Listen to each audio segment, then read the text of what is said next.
Oke, bismillah. Assalamualaikum warahmatullahi wabarakatuh. Bismillahirrahmanirrahim. Alhamdulillahi rabbil alamin.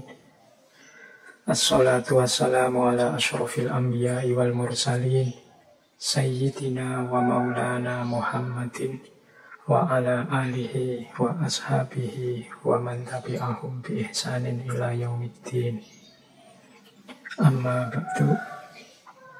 Bismillah.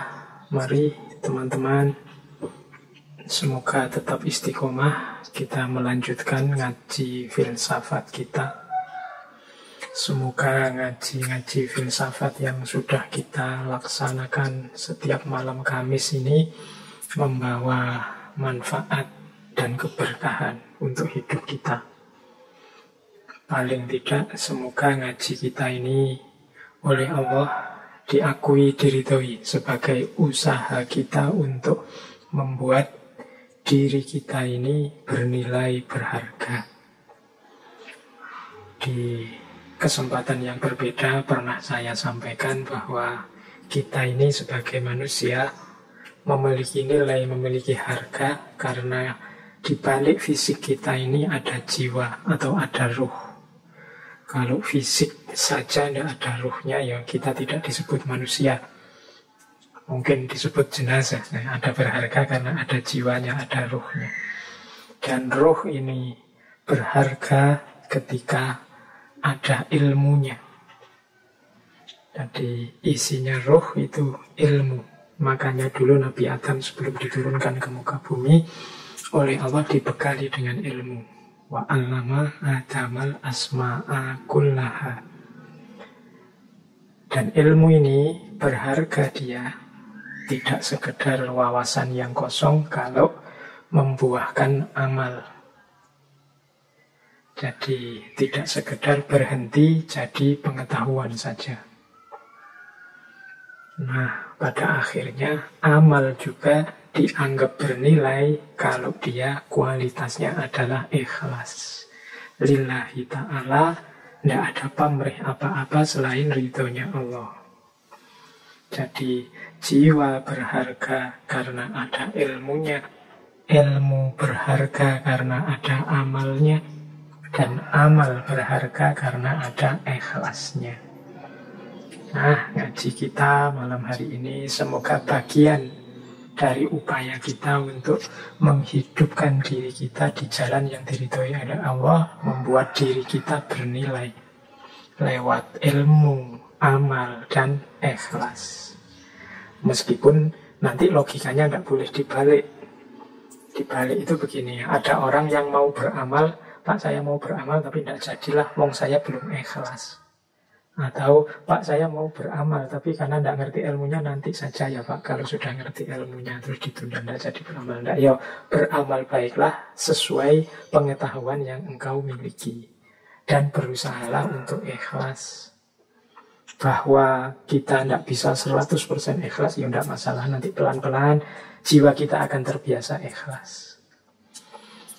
Ya memang proses besarnya dimulai dari belajar, dari ilmu. Makanya ngaji kita ini ya kita belajar apa saja.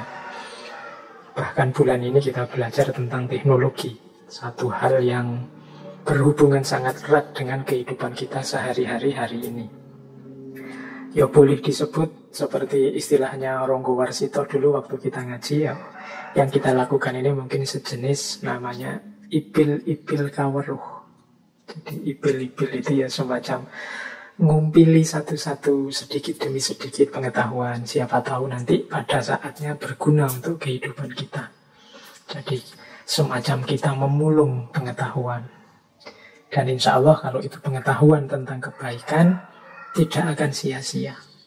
Insya Allah kalau yang kita pelajari ini jalan cahaya, ya semakin tambah ilmu, semakin akan berkualitas hidup kita.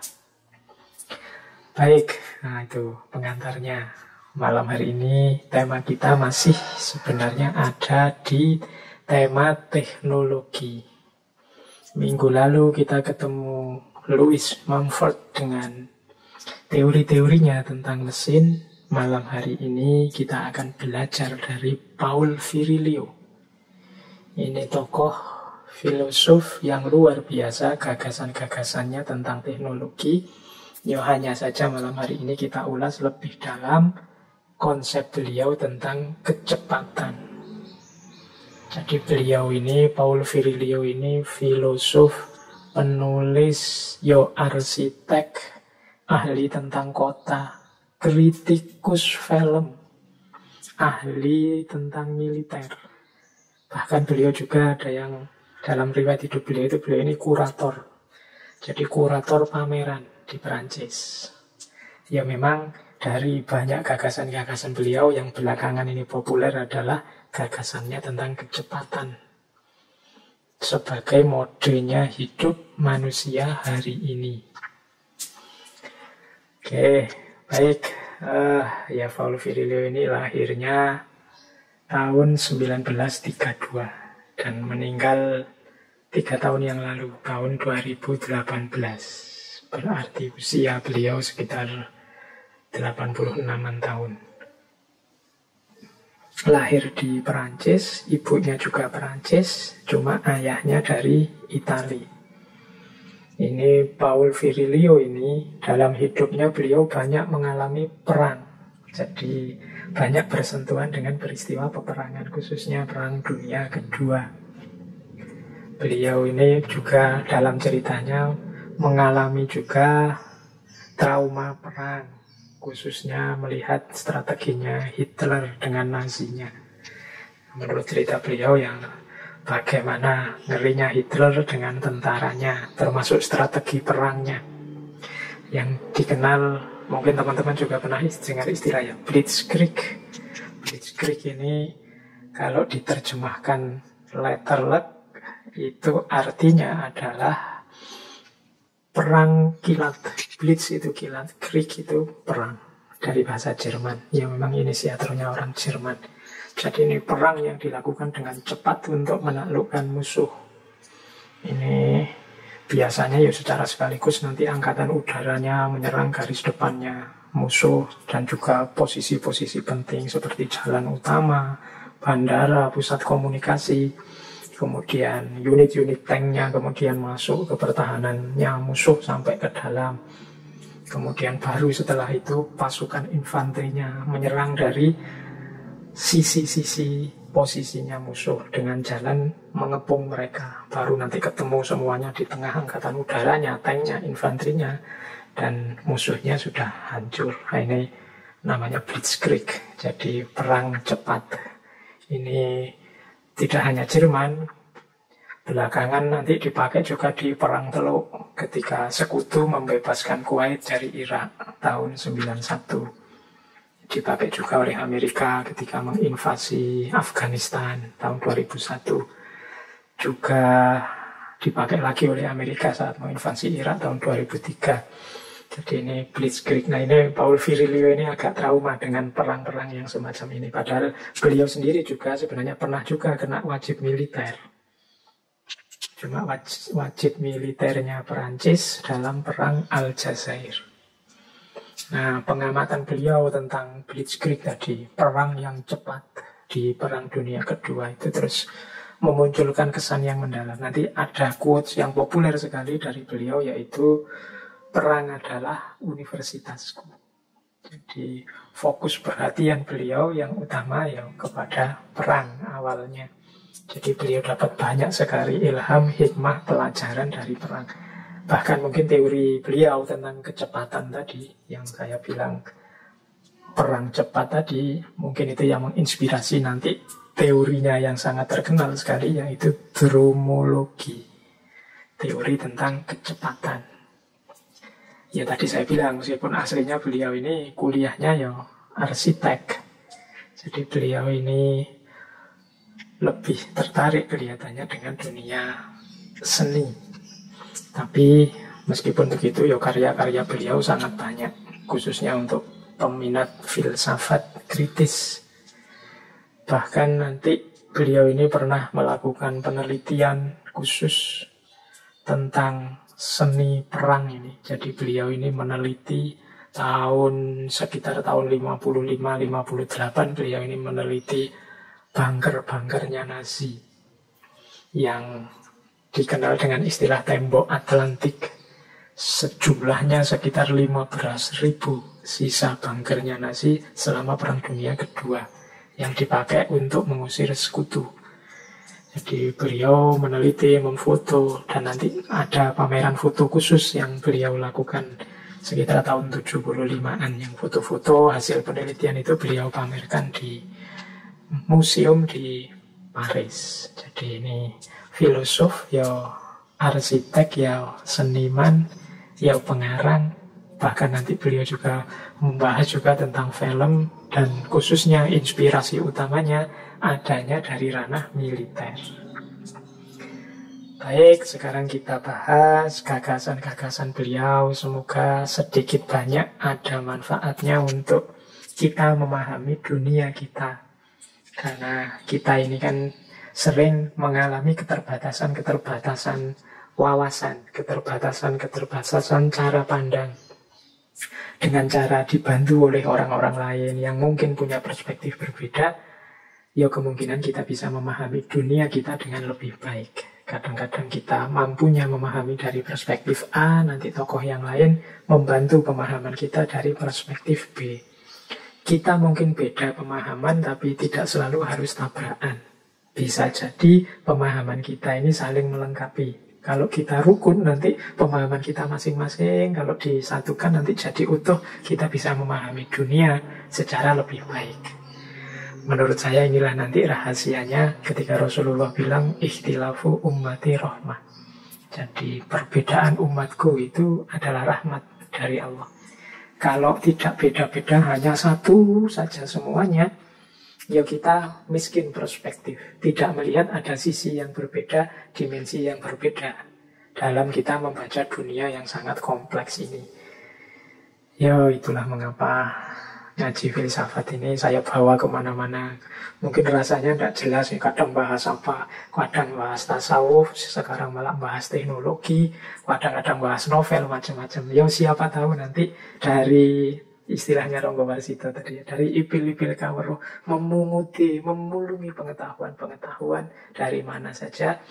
Nanti wawasan kita bertaut jadi satu, jadi utuh. Kita bisa membaca hidup dan dunia ini secara lebih komprehensif, secara lebih utuh.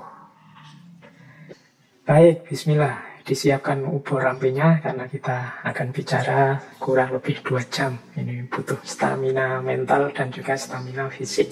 Tapi ya tidak harus dipaksa, kalau sudah ngantuk ya silahkan dilanjutkan anugerahnya Allah.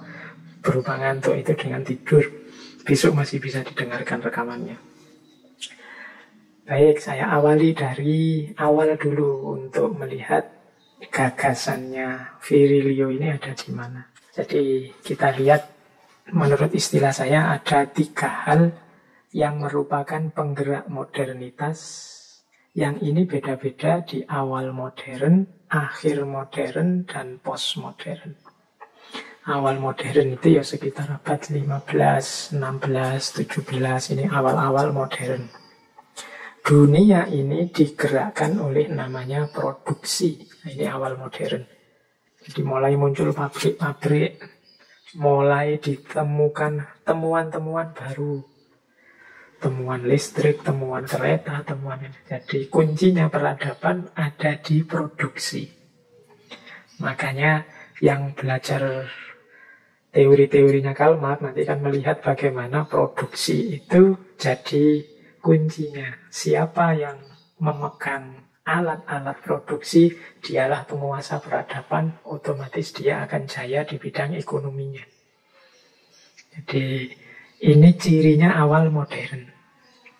Kreativitas dan produksi jadi unggulan. Nah, nanti berbeda dengan akhir modern. Akhir modern itu ya belakangan mungkin abad 18, 19, 20. Mode-mode produksi bergeser jadi konsumsi. Kalau tadi orang elit di masyarakat adalah orang yang mampu berproduksi, kalau di akhir-akhir modern justru orang itu disebut elit dilihat dari apa yang dia konsumsi. Strata di masyarakat itu tergantung konsumsinya. Ini mudahnya melihat ya yang mobilnya merek apa, yang rumahnya berapa, nah itu kan aspek konsumsinya. Tasnya merek apa sih? Nah, itu aspek konsumsinya. Jadi apa yang dia konsumsi nanti orang menanggapi itulah statusnya. Nah, ini dunia akhir modern. Jadi aku adalah apa yang aku konsumsi. Sementara di awal modern, aku itu apa yang aku produksi. Hari ini mungkin para mahasiswa itu mungkin orang melihat apa sih yang dibaca mahasiswa itu, apa sih yang ada di tasnya, apa sih, nah, itu kan yang menentukan statusnya dia. Yang dibaca buku-buku filsafat kelas tinggi nih. Nah, sementara yang satunya, itu yang dibaca kok novel-novel dok gitu, isinya komik-komik saja, tidak ada yang ilmiah. Nah, itu nanti dia akan menyandang statusnya sendiri karena apa yang dia konsumsi. Sementara yang tadi baca buku ilmiah, buku filsafat kelas tinggi, ya dia akan menikmati statusnya sendiri. Jadi aku tergantung apa yang aku konsumsi. Kalau misalnya merek tasnya apa untuk ibu-ibu, atau merek parfumnya apa. Kadang-kadang kan kita ada orang jalan, parfumnya ini parfum mahal. Jadi nilai diri kita tergantung apa yang kita konsumsi. Oke, ini gaya akhir modern. Nah, yang ketiga gaya postmodern, ya sebut saja abad 20-21 lah ya hari ini. Sudah tidak lagi fokus pada produksi atau konsumsi, tapi sudah pada kecepatan. Jadi kecepatan itu mungkin mereknya sama, tapi siapa yang pakai lebih dulu produk yang terbaru. Jadi kecepatan itu contoh mudahnya begitu. Manusia postmodern itu ya mungkin apa-apa yang dibutuhkan sebenarnya ada. Tinggal siapa yang lebih dulu, siapa yang lebih cepat memiliki. Maka hari ini yang cepat, yang menang, dialah yang berkuasa. Cara berpikir manusia postmodern hari ini fokusnya pada kecepatan. Jadi apa yang lebih dulu kita miliki, yang tidak dimiliki oleh orang lain, disitulah kita unggul. Dan ini nanti di gagasannya Virilio, kecepatan itu ada di hampir semua aspek kehidupan kita. Transportasi, coba dicek. Hari ini sudah mulai ada di Indonesia kereta cepat, kemudian jalan tol di mana-mana. Ini kan orang tidak mau lambat, pinginnya serba cepat. Jadi apa-apa harus cepat, efektif, segera. Nah, ada juga produksi, siapa lebih dulu. Jadi mungkin pabrik-pabrik HP misalnya hari ini, itu vendor-vendornya. Siapa yang duluan memproduksi HP 5G, kemarin kan 4G, sekarang maunya 5G. Siapa yang lebih dulu kamera dengan derajat 100 sekian megapiksel, itu cepet-cepetan. Jadi dalam produksi ternyata begitu juga. Konsumsi juga begitu.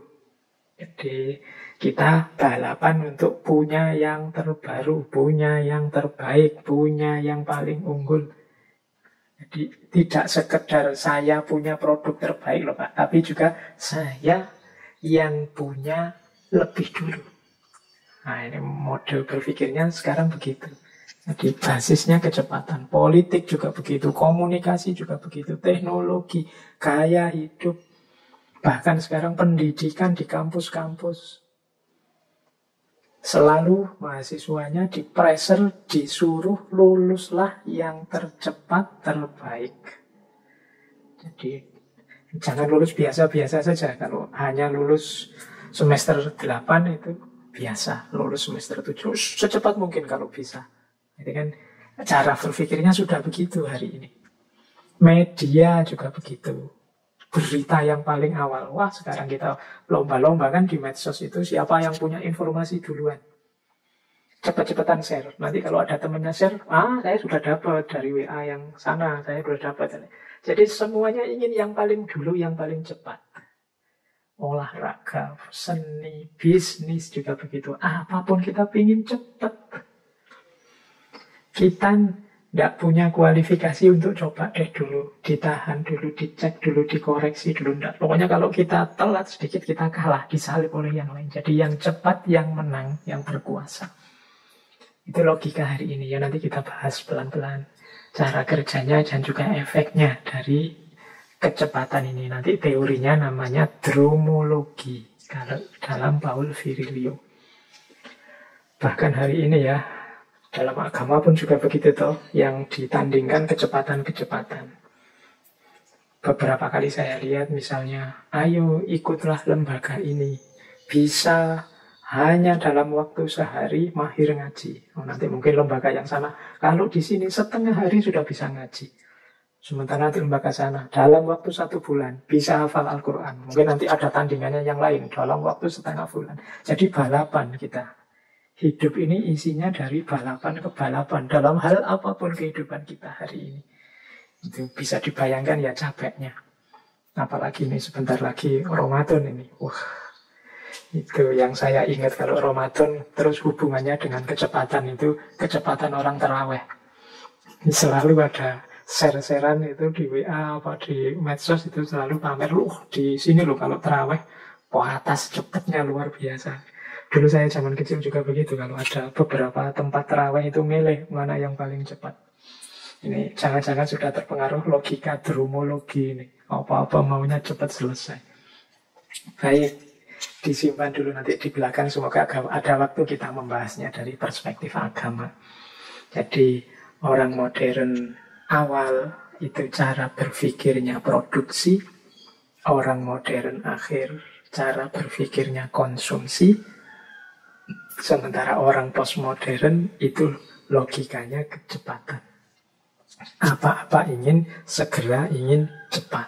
Siapa yang cepat, dia yang menang dan yang berkuasa. Oke, kita lanjutkan. Sebelum melanjutkan ke bagian kecepatan, kita pahami dulu perspektifnya Virilio tentang teknologi. Ya nanti ada hubungannya dengan kecepatan. Semua kecepatan yang kita bahas tadi kan pendukungnya jelas, yaitu teknologi. Jangan lupa katanya Virilio, ada integral accident. Jadi integral accident itu ada unsur kecelakaan yang integral dalam setiap temuan teknologi. Jadi temuan apapun di balik itu ada unsur negatifnya. Itu di quote yang saya ambil dari bukunya Virilio itu ada kalimat, saat engkau menciptakan kapal, engkau juga menciptakan kecelakaan kapal. Ya mesti saja kan sebelum ada kapal, ya apa ada kecelakaan kapal kan tidak ada. Mengapa ada pesawat jatuh? Ya karena ada pesawatnya. Saat engkau menciptakan pesawat terbang, engkau juga menciptakan kecelakaan pesawat terbang. Saat engkau menciptakan listrik, ya saat itu juga engkau menciptakan setruman sengatan listrik. Mengapa kok ada orang kesetrum? Ya karena ada listriknya. Mengapa ada kecelakaan pesawat? Karena ada pesawatnya. Mengapa ada tabrakan kapal? Karena ada kapalnya. Coba tidak ditemukan kapal, tidak ditemukan pesawat, tidak ditemukan listrik, ya tidak ada orang kesetrum, tidak ada tabrakan pesawat, tidak ada kecelakaan kapal. Itulah resikonya teknologi. Jadi setiap teknologi membawa negativitasnya sendiri yang diciptakan di waktu yang sama bersama perkembangan teknologi. Jadi harusnya berarti kalau kondisinya seperti ini, harusnya setiap temuan teknologi apapun kita renungi, kita uji, dan kita waspadai integral accident ini. Tidak mentang-mentang temuan teknologi terbaru terus kita rayakan, kita nikmati bersama-sama sampai lupa diri. Jangan lupa, temuan apapun, kemudahan teknologi apapun, di balik itu ada integral accident. Bahkan nanti di Paul Virilio sampai level ketika manusia bisa kehilangan dirinya. Khususnya dengan teknologi informasi yang luar biasa. Tapi kita pahami ini dulu. Jadi ada integral accident. Ya termasuk hari ini kan kita menikmati banyak sekali kan kenikmatan teknologi itu. Motor, TV, HP, apa saja kita nikmati. Itu kan produk-produk teknologi. Di balik itu semua, jangan lupa ada integral accident-nya. HP yang membuat kita asyik misalnya, ya di balik itu ada misalnya accident kita jadi tidak intim lagi dengan yang lain. Karena kita asyik dengan gadget kita. Dunia sosial terus bubar, yang ada dunia maya misalnya. Nah ini contoh integral accident. Manusia tidak pernah secara serius memikirkan ini. Yang selalu jadi fokus perhatian adalah perkembangan terbaru, temuan terbaru terus-menerus. Melupakan adanya integral accident. Ini pandangannya Paul Virilio. Jadi modenya manusia posmo itu kecepatan yang dia didukung oleh aneka temuan terbaru teknologi, khususnya teknologi informasi. Sementara jangan lupa, setiap temuan teknologi di balik itu ada integral accident. Oke, ini awalnya pelan-pelan ya kita pahami. Terus, nah sekarang baru masuk kita ke dromologi. Dromologi ini adanya bisa dicek bukunya Virilio yang judulnya Speed and Politics, an essay on dromology. Ya cuma malam hari ini kita bahas speednya saja dulu ya, pandangan tentang kecepatan peradaban manusia hari ini yang ditingkahi oleh kecepatan, khususnya karena teknologi informasi. Dromologi itu berasal dari bahasa Yunani, dromos, yang artinya perlombaan adu cepat atau balapan. Dan kata logos, dromos dan logos. Jadi kalau logos itu ya nalar, cara berpikir, semesta pengetahuan, itu logos. Jadi nalar yang gayanya fokus pada kecepatan. Jadi cara berpikir yang didasarkan pada prinsip kecepatan. Jadi itu ada quotes dari Virilio, "Today everything is about speed and real time. We are no longer concerned with real space." Jadi hari ini itu ya segalanya dituntut untuk cepat dan real time. Dan tidak lagi terlalu fokus pada kenyataan. Kan segalanya apa-apa real time. Real time itu ya yang kita alami meskipun jauh itu sama seperti kita alami saat ini juga di tempat kita. Saya bicara malam hari ini dari tempat saya, malam hari ini juga teman-teman mendengarkan dari kamar masing-masing, dari tempat masing-masing. Itu kan real time. Jadi kalau pas saya Zoom itu, saya tertawa di sini, teman-teman juga melihat saya tertawa di sana. Itu real time. Saat ini juga. Itu namanya speed. Jadi hari ini situasinya seperti itu. Jadi ada speed dan real time. Kita lanjutkan. Nah, dromologi itu berarti tadi ya definisinya cara berpikir yang fokus pada kecepatan.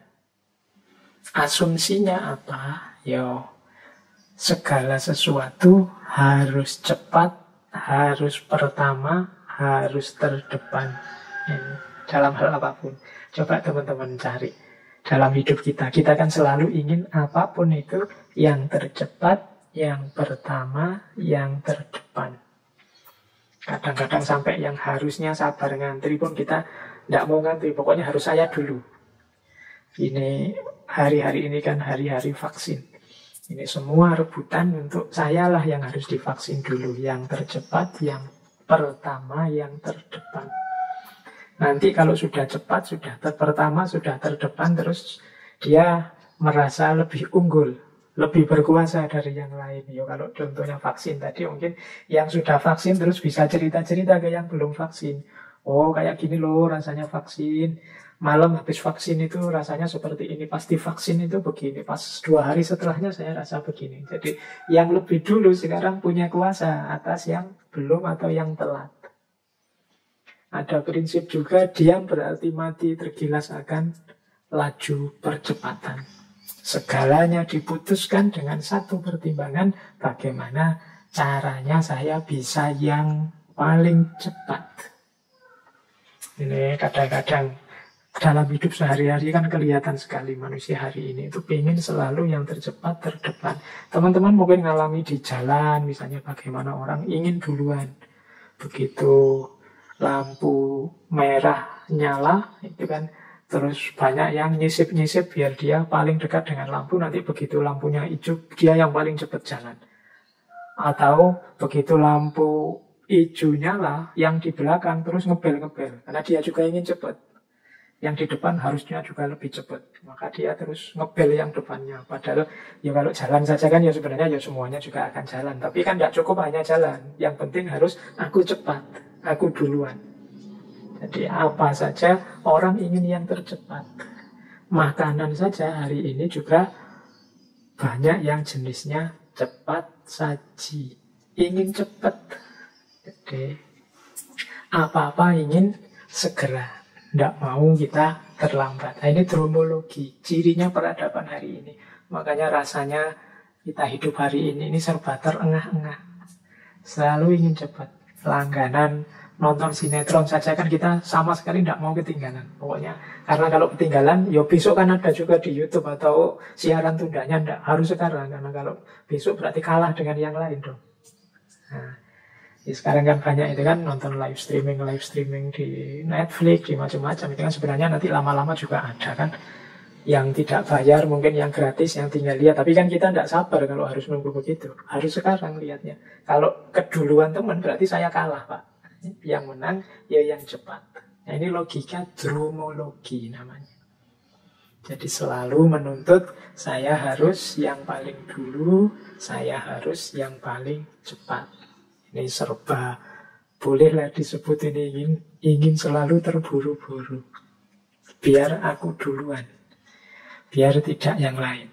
Nah, ini, kalau gitu berarti, kalau tidak boleh gini berarti kita harus ngalah saja, Pak. Berarti kita tidak boleh bergerak maju ke depan cepat, Pak. Berarti kita, ya tidak begitu. Jadi kritiknya Virilio ini untuk peradaban kita hari ini, ya efeknya orang yang hanya mengejar kecepatan itu kadang-kadang tidak hati-hati, kualitasnya kelewatan. Kalau kita ingin share apa saja segera, ingin lebih dulu dari teman lo, terus tidak dicek dulu ini isinya apa, pokoknya di-share saja. Lo khawatirnya jangan-jangan yang kita share itu sesuatu yang negatif atau sesuatu yang dalam kondisi tertentu, situasi tertentu itu merusak. Hanya kita tidak sadar. Kenapa kita tidak sadar? Kita tidak punya cukup waktu untuk merenung. Kita tidak punya cukup waktu untuk memahami lebih dalam apa yang terjadi sekeliling kita. Ya kesusunya kita harus segera karena khawatir kalah dengan yang lain. Padahal meskipun kita lakukan besok share-nya, sekarang dicek dulu, mungkin di Google dulu dicari biar tidak keliru, itu kan masih ada kesempatan. Tapi mungkin kita khawatir keduluan orang lain. Nanti kalau keduluan orang lain beritanya jadi basi. Kalau basi saya kalah, yang menang yang share lebih dulu. Apalagi teman-teman yang bergerak di jurnalistik hari ini. Wah, jurnalistik hari ini apalagi yang basisnya web itu balapan beneran untuk dapat info duluan. Kadang-kadang melupakan unsur check and recheck. Pokoknya tulis dulu saja. Nanti kalau ada kurang-kurang kelirunya ya direvisi di belakang. Logika ini ada. Kenapa? Karena ada mode hidup dromologi. Jadi dromologi itu berarti ya kecepatan hidup. Ini yang utama hari ini. Oke, terus kita lanjutkan. Nah, ada istilah dari Virilio ini, yaitu the last vehicle. The last vehicle ini ya artinya mesin yang terakhir. Maksudnya the last vehicle itu internet. Jadi hari ini dengan jasanya internet itu kita mendapatkan informasi dengan real time. Tidak usah nunggu. Kalau zaman dulu orang informasi mungkin dari awalnya dulu dari koran misalnya. Itu kan nunggu besoknya. TV kan juga begitu. Nunggu pas siaran mungkin pagi besok atau nanti sore atau nanti malam. Kan tetap nunggu. Tapi dengan adanya internet ini kita dapat informasi real time. Bahkan tentang apa saja. Sesuai yang kita inginkan. Kalau nunggu koran apa TV, itu kan ya informasinya dipilihkan oleh koran atau TV itu tentang apa. Zaman dulu, zaman saya kecil, medianya TVRI saja, itu yo informasi tentang dunia, yo ngertinya dari programnya TVRI, Dunia Dalam Berita itu. Atau lewat koran, biasanya ada satu halaman khusus tentang peristiwa-peristiwa dunia. Yo yang milih kan tetap wartawannya. Tapi sekarang, dengan adanya The Last Vehicle ini, kita bisa milih informasi sendiri dan juga waktunya real time. Akibatnya apa? Pengetahuan itu hadir secara implosif. Jadi kayak bom ke dalam kehidupan kita. Banjir kita dengan pengetahuan. Pokoknya mau cari apa saja ada. Kadang-kadang kita tidak nyari itu, ditawani apa? Ditawari oleh HP kita, ditawari oleh laptop kita. Kita tidak minta tiba-tiba ada iklan breaking news. Hari ini artis ini ketangkap karena narkoba. Breaking news, pejabat ini kena OTT KPK. Kita tidak nyari itu, tapi kita tahu, diberitahu secara real time oleh internet. Jadi akhirnya isi kepala kita itu macam-macam, bahkan mungkin yang tidak kita butuhkan. Artis ini terancam cerai, pejabat itu sedang gegeran dengan mantannya. Oh, kalau tokoh ini dia sedang ditangkap karena narkoba, oh yang itu kena OTT. Itu kan kadang-kadang kita juga, ini buat apa tuh info-info ini? Wong saya tidak butuh. Tapi hadir menyerbu kita tanpa bisa dihalangi. Dari sisi ini itu. Tapi jangan juga lupa, ini istilahnya Foucault ya. Kalau Foucault kan ada istilah knowledge is power. Siapa yang tahu, dialah yang punya kekuasaan. Ini juga istilah dari Francis Bacon dulu di awal modern. Jadi pengetahuan itu setara dengan kekuasaan. Tapi sekarang tidak sekedar itu. Tadi kan kalau sekedar pengetahuan setara dengan kekuasaan, itu ya kita semua berkuasa. Karena kita punya gudang pengetahuan lewat internet. Tapi ada plusnya sekarang. Tidak sekedar pengetahuan sama dengan kekuasaan, tapi siapa yang lebih dulu tahu, dialah yang lebih berkuasa, mendominasi. Jadi sekarang perilaku dan budayanya sudah berbeda. Tidak sekedar tahu, tapi siapa yang lebih dulu tahu. Ya misalnya teman-teman ngobrol-ngobrol dengan teman-temannya, itu kalau pas tidak tahu tentang materi obrolan itu kan kita berarti termasuk tahunya terlambat. Lebih dulu teman kita. Akhirnya ya kita tetap didominasi. Jadi didominasi itu ya kita pasif, nanti cuma diberitahu. Oh kamu tidak tahu sih, info terbaru begini loh. Info terbarunya nanti temanmu, oh itu sudah telat, itu 3 hari yang lalu. Kalau sekarang begini. Nah, itu jadi tidak hanya pengetahuan itu kekuasaan, tapi siapa yang lebih dulu tahu, dialah yang lebih berkuasa. Jadi, maka hari ini itu bukan pertandingan antara yang tahu dan tidak tahu, tapi sebagian besar pertandingan adalah antara siapa yang lebih tahu lebih dulu dan siapa yang tahunya belakangan. Jadi, ini nanti juga mempengaruhi cara hidup kita, mode hidup kita. Akhirnya apa? Terjadi perlombaan cepat-cepatan dapat informasi. Gunanya apa? Tidak selalu gunanya biar kita tahu atau karena kita kayak filsafat itu, penasaran ingin tahu, curiosity, atau karena kita skeptik, enggak. Tapi gunanya yang paling utama adalah agar kita, ya kalau hari ini ya enggak kuper, enggak gaul. Jadi agar kita tidak ketinggalan info yang terbaru sehingga masih nyambung kalau bergaul dengan sesama kita. Jadi yang pertama itu, ternyata pertandingan cepet-cepetan informasi itu bukan karena kita butuh informasi itu, tapi nanti kalau ngobrol dengan teman, kita bisa mengikuti alur berpikirnya, kita bisa mengikuti apa yang dia sampaikan. Nah, karena hari ini kalau kita ketinggalan informasi, kita bisa tolah-toleh, kita bisa pasif ya. Nama lain tolah-toleh, pasif itu ya kita akan didominasi. Jadi jangan sampai kita didominasi. Maka terus kita juga memburu pengetahuan, tidak berhenti-berhenti. Gimana caranya aku tidak ketinggalan informasi? Bukan karena aku ingin tahu, tapi karena biar aku dapat terus terlibat dalam diskursus dengan sesamaku. Nah ini alatnya adalah internet, the last vehicle. Ini memang membayangkan kita hari ini tanpa internet, tanpa smartphone yang di tangan kita, itu kelihatannya kok ya berat. Kalau dulu mungkin ya, tapi sekarang habitnya sudah berubah kita. Tadi itu kalau di Virilio, perilaku dan budaya kita sudah ganti. Tidak seperti sekedar dulu lagi. Ya sebenarnya ya peristiwanya sama. Seperti dulu belum ada listrik, kemudian ada listrik. Dulu santai saja orang, tidak ada listrik itu sebelum listrik masuk. Tapi begitu listrik masuk, gaya hidup berubah. Semuanya berbasis listrik. Sehingga tidak terbayangkan hari ini kita hidup tanpa listrik. Hal yang sama terjadi dengan teknologi informasi. Dulu tidak ada HP yang dibawa kemana-mana, adanya ya telepon yang ada di tiap rumah. Itu pun ya orang yang punya telepon di masing-masing rumah itu ya kelihatannya orang-orang tertentu, kelas tertentu masyarakat. Tidak semua orang punya. Tapi sekarang peradaban berubah, perilaku dan budaya berubah.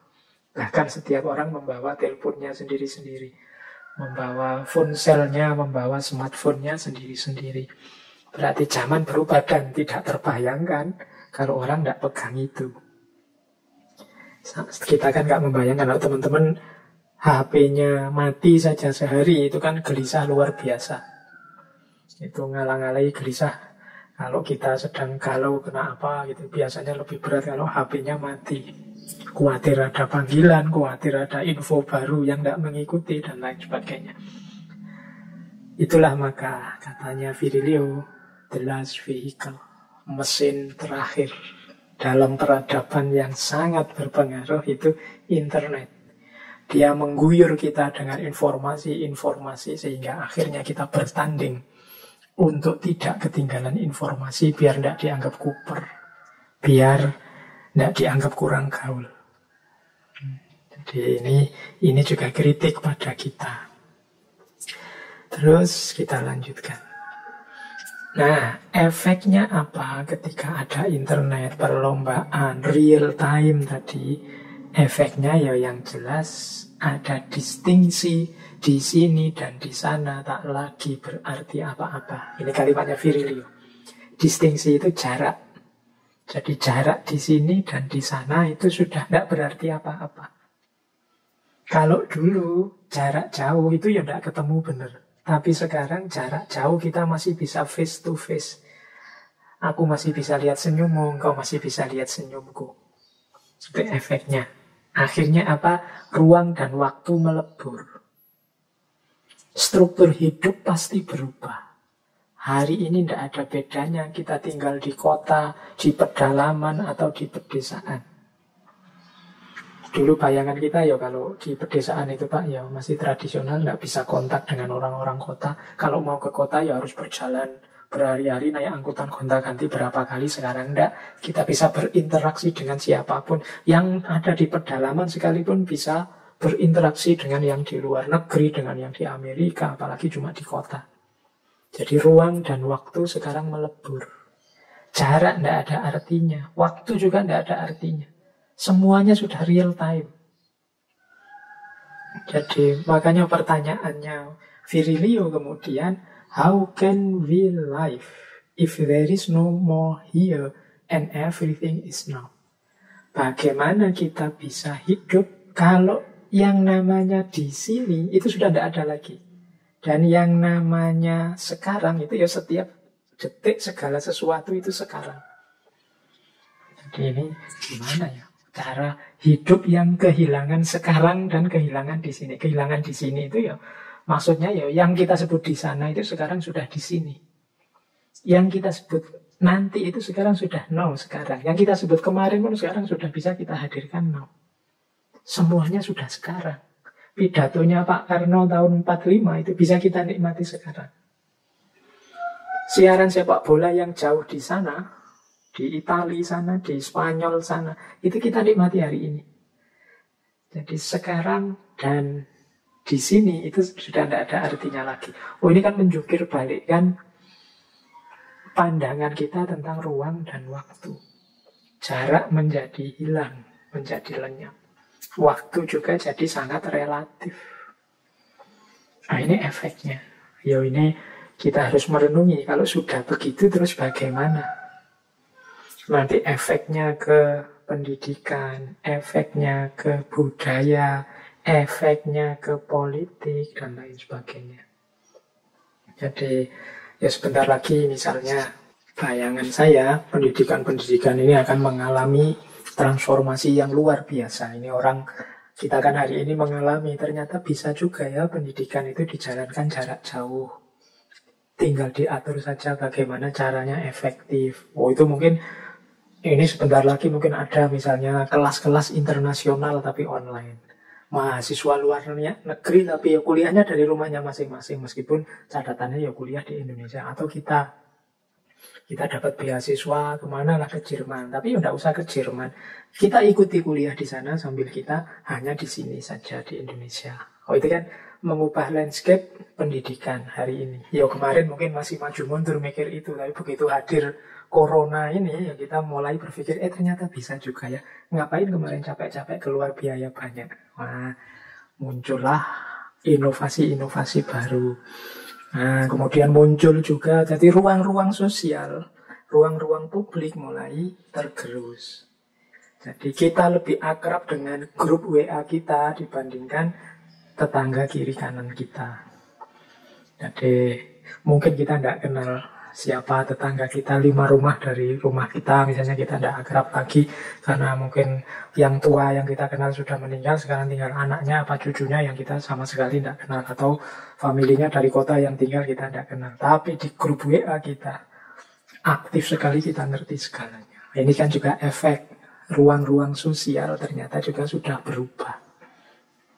Jadi komunikasi bahkan dengan tetangga jejer saja bisa jadi hanya lewat grup-grup WA. Ini juga efek sosial. Efek budayanya juga mungkin juga muncul. Cara hidup kita sekarang berubah. Jadi bahkan di ranah-ranah agama. Coba teman-teman mulai dicermati. Semoga ada generasi seangkatan saya yang mengalami era sebelum booming teknologi, kemudian mengalami era awal teknologi informasi, sampai hari ini awal puncaknya teknologi informasi. Coba dimuhasabahi. Dulu itu ketika hidup ini hanya ada, zaman Orde Baru, zaman saya kecil itu adanya TV negeri, TVRI saja sebelum nanti RCTI yang awal itu. Nah, itu apa sih yang dulu kita lakukan? Zaman saya dulu di desa masih belum ada listrik. Yang dilakukan apa? Kemudian cara hidupnya bagaimana? Begitu masuk listrik, cara hidupnya bagaimana? Sekarang teknologi macam-macam masuk, cara hidupnya bagaimana? Itu kan pasti ada efeknya. Hari ini ketika apa-apa medsos, apa-apa HP, cara hidup kita seperti apa? Bagaimana kita menghayati kedalamannya? Cuma problemnya kalau di Virilio kan ada dromos tadi. Semuanya ingin cepat, akhirnya tidak sempat untuk refleksi.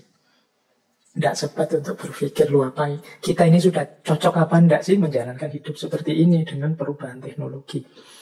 Ya perubahan hidup pasti terjadi, tapi apakah pernah kita berpikir serius merancang strategi-strategi perubahan sosial, perubahan budaya, menyikapi teknologi yang cepatnya luar biasa ini loh. Jangan sampai kita ditabrak tadi, the accident. Jadi integral accident. Jadi dampak negatif dari teknologi yang tidak kita sadari, padahal dia ada. Khawatirnya nanti peradaban kita hancur karena ciptaan kita sendiri. Banyak contoh sebelumnya. Jadi, baik, itu efeknya ketika ruang dan waktu melebur yang pertama. Itu ada quotes yang menurut saya menarik dari Virilio. Image contaminate us like viruses. Jadi gambaran-gambaran yang tentunya yang dari media itu mempengaruhi kita seperti virus. Kita ini kayak orang yang diserbu virus tiap hari kepala kita. Dengan apa? Gambaran-gambaran dari internet, dari media sosial. Ya, ketika ada virus COVID-19, ketika ada virus corona, itu kan kita cepat-cepat melakukan antisipasi. Apakah kita pernah berpikir mengantisipasi gambar-gambar? Gambar-gambar itu ya gambaran-gambaran wawasan-wawasan, persepsi-persepsi yang masuk lewat medsos, masuk lewat internet, lewat gadget kita, laptop, HP kita. Karena dia juga seperti virus nanti. Kalau orang sudah terjangkit itu, harus mengupayakan kesembuhan, wong itu virus. Karena image yang masuk itu kan tidak terkontrol. Ada kalanya benar, ada kalanya baik, alhamdulillah.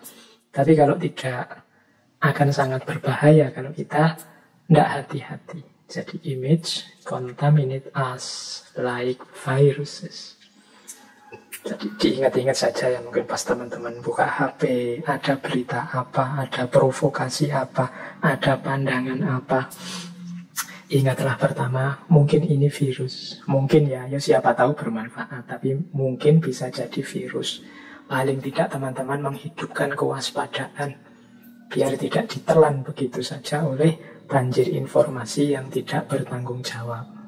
Kalau pertahanan kita bobol, virus masuk tanpa terkendali, ya jiwa kita, mental kita akan sakit. Oke, baik, kita lanjutkan. Itu efek yang selanjutnya. Jadi yang pertama, meleburnya ruang dan waktu sudah. Konsepnya bolak-balik, tidak karu-karuan.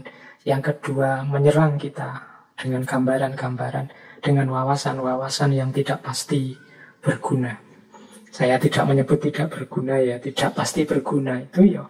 Kadang-kadang mungkin isinya kebenaran, kebaikan, tapi kebenaran, kebaikan yang tidak selalu cocok dengan hidup kita. Karena kita ini ya punya situasi sendiri, punya kondisi sendiri. Jadi misalnya hari ini kan banyak orang yang ngomong daging-dagingan itu kan, wah informasinya daging semua, sama sekali tidak ada kulitnya, tidak ada tulangnya. Ya daging itu memang menyehatkan, tapi jangan lupa bagi orang tertentu daging itu kolesterol. Jadi bagi orang yang kolesterolnya tinggi, punya sakit jantung, ya jangan nyari daging semua. Atau jangan-jangan urusan selera juga. Ada orang yang seleranya bukan daging, tapi kulit, atau mungkin suka ngerigiti tulang misalnya, beda-beda ya. Jadi tidak pasti benar. Jangan ditelan begitu saja. Manis itu mungkin aman bagi orang tertentu, tapi bahaya bagi orang tertentu yang misalnya kena penyakit gula. Nah, inilah gunanya filter, gunanya waspada. Itu ya ilustrasinya ya hal-hal fisik, tapi jiwa kita juga begitu. Mungkin jiwa kita ini sifatnya pasif, sifatnya tidak agresif, sifatnya menunggu. Nah, ini mungkin butuh nutrisi yang berbeda dengan teman kita yang agresif, ambisius, semangat, hiperaktif, tidak mau berhenti. Oh, itu kan masukannya butuh yang berbeda juga. Jadi maka hati-hati dengan yang kita masukkan dalam diri kita.